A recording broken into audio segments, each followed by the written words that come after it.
Hello and welcome. So Premodern is a closed format, meaning it only uses these sets and no new cards will ever be added to the format, just these. In this video we're going to be looking at the current top decks by the total number of top 8s, then we're going to adjust that for event size as it's obviously harder to top 8 a massive event, and finally we'll look at deck popularity and win rates. But it is worth saying this format has loads of decks. Just because a deck isn't in this video doesn't mean it isn't good, it's perhaps just underplayed. It's also worth saying that there are always people calling to ban the best deck. It's kind of like a meme in this format, and as the vast majority of players in this format have been playing for less than 1 year, I really do recommend you check out this other video I made called The Best Deck. It really helps to explain about how the format works and about a bunch of different decks and the metagame. And one thing to remember is this format is still very new, so this list is likely to change. I do try to make this video every year, just so we can update and see what's going on. And there are a few decks that just missed the top spot. You know, there are loads of decks in this format. These 4 had really good years and they just missed that top spot. So Growatog Reanimator, Mono Red Ponza, and just all of the Mono Black decks, they really far exceeded expectations this year and had a great year. And the other rogue decks just did insanely well. Tireless Tribe, Slithers, Balancing Tings, and Clerics. These decks are rarely ever seen, but they consistently put up strong results and tournament finishes. So I really think these are decks we need to look at more because their win rates are far above what you would expect for these kind of very, very niche decks. And moving into the top decks now, so initially I ranked them in terms of the total number of top finishes that they've had, so that's top 8s and top 16s, but we will then go on to adjust that for the sizes of those tournaments. So Mono Black's in here as a kind of optional 8th place. You can see it had 213 total top 8 or 16 finishes and an adjusted score of 848. That means if these are all lumped together as one archetype, which they often are on TC decks, they would come in around 8th. Many of the decks are quite similar, but some of them are very different, so I definitely don't think it's correct to lump them all together, but I just thought I would put this one in here just to let you guys know. And in 15th place we have Stasis, a mono blue control deck that looks to lock opponents out of the game and prevent them from ever untapping with the combo of Stasis and Forsaken City. This deck is a really strong control deck and it's been doing very well this year. In 14th we have White Weenie. This also includes Blue White Weenie. And this deck looks to attack aggressively with creatures that have some very annoying and disruptive abilities like Protection or Meddling Mage's ability. In 13th we have Enchantress, which looks to generate tons of card advantage from its Enchantress cards, which allow it to then draw through its deck and just overwhelm the opponent with card advantage and good enchantments. In 12th place is Terrageddon. This deck looks to do lots of stuff to do with lands. It has lots of mana disruption, including big spells like Armageddon or Cataclysm. It can then finish the game with big creatures like Terravor, or very difficult things to deal with like Manlands or Nimble Mongoose. And Oath Ponza is a mana denial deck. It uses land destruction spells and a suite of utility lands to deny opponents their resources. It also backs this up with huge Terravors that can come out very, very early off an Oath of Druids. And the Rock is the best of black and green in a mid-range shell. It has the creatures of green with mana acceleration and some big game enders, combined with the discard, disruption and removal of black to create a solid mid-range deck. In 9th place we have Elves, which generates loads and loads of mana and then uses that through its creature interactions to generate some kind of advantages, or through Survival of the Fittest to generate wins from absolutely nowhere or to grind out games.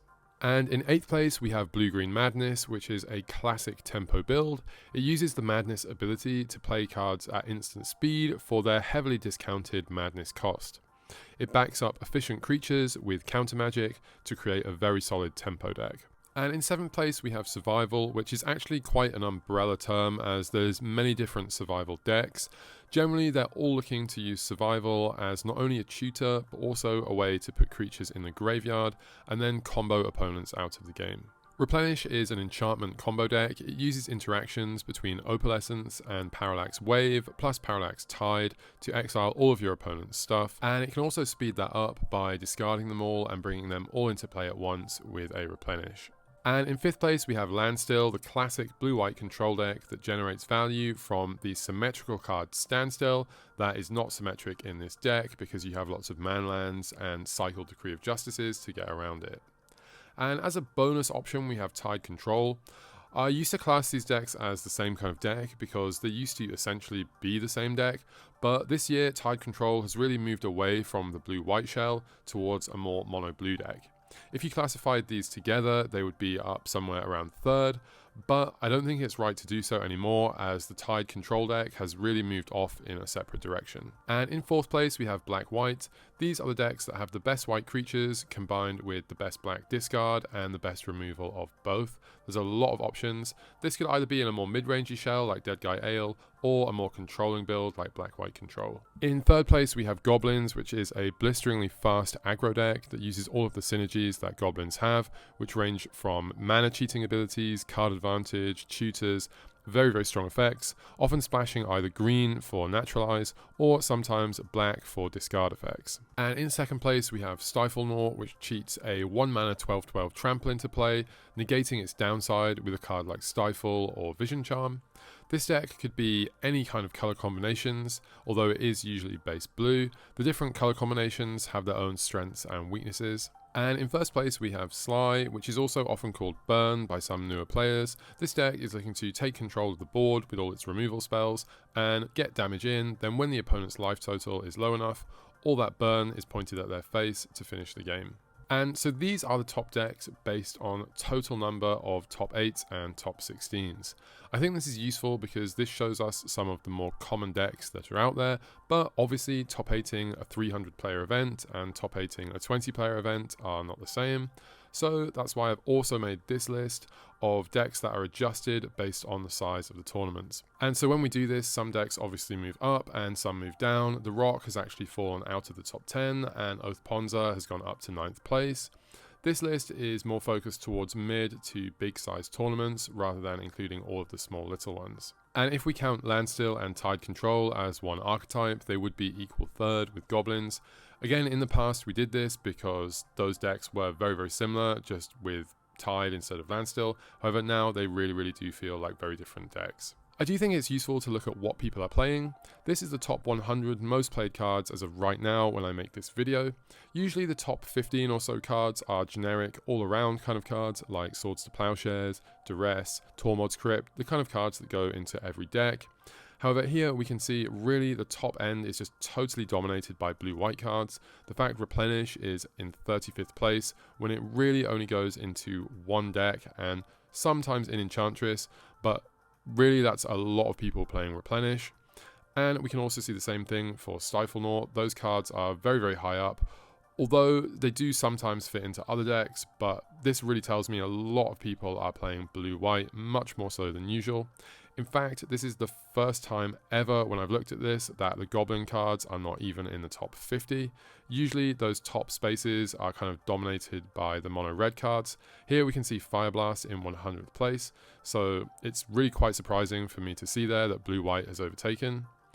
And we have some of the Terra Oath cards that previously this year this deck was hyped as the best and, you know, kind of the unbeatable deck, but clearly the hype has died down and people are realizing and figuring out ways to beat that deck. So while it's still popular, it's starting to drop off a bit. And as of changes from last year, we've clearly seen the rise of Replenish and black-white coming back again after really falling off last year, as well as a new deck in Terra Oath that we hadn't really seen before. And it really seems like the Rock is just falling off and really dropping down this list. Let's see if it can have a comeback like Black-White did this year. We also see a lot fewer people playing the Solution. It just dropped off last year and it's completely gone now. So it's really very rare to see that deck these days. And I just wanted to include this video. I made this 2 years ago. And if you compare this to the one I made in the video today, from the archetypes, you can just see the numbers on the video now are so much higher. So many people have joined the format and it's really grown so much in 2 years. So if you like this video, please do like, comment and subscribe, and thank you for watching.